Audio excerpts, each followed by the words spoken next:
13 years ago, when my husband and I first started dating, one evening he pulled into a gas station to fill up the tank. And when he was pulling into the gas station, I said, "Let's go to another station. I don't really want to buy oil at Shell."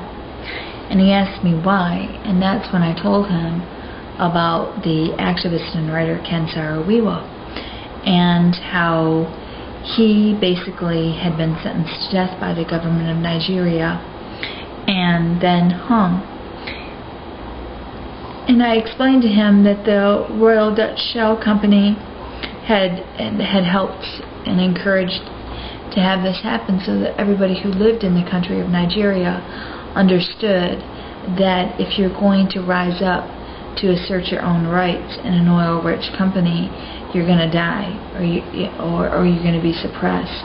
And they obviously have known that for a very, very long time.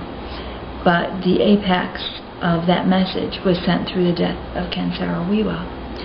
I woke up the other day to just check my email, and I saw that some of those same oil executives are now on trial in New York City for their complicity in that murder. And there was a part of me that had, I guess, a great sense of satisfaction, because it just seems that you can go for a very, very, very long time not thinking that the crimes of rich, powerful men are ever going to come into the light of day. And there's a part of me that cannot believe that that won't happen.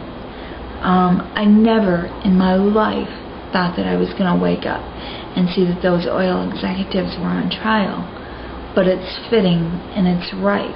And I hope that they deserve, that in the end they get their just dues, because people have the right to rise up on their own behalf. They do, and they always will. It's one of their inalienable rights.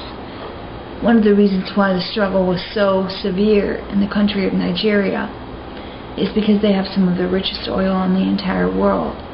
The kind of crude that actually flows out of that place is the equivalent of gold in the oil world. It requires so little refining and processing.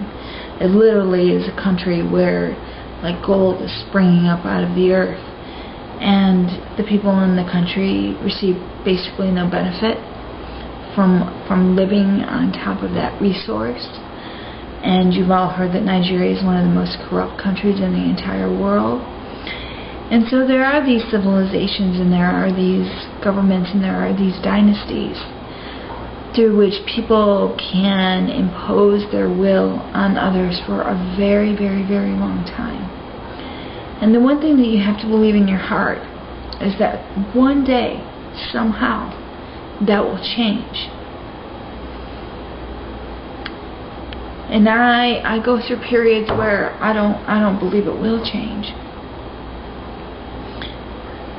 And I'm in a period like that in my life right now. But deep, deep, deep down in my heart, I actually don't believe that people want to be this way.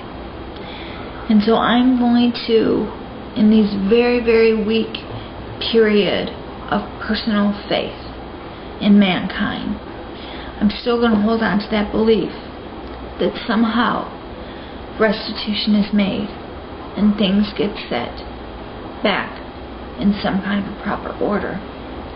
So I hope one day that you wake up to see a headline like that, like I did.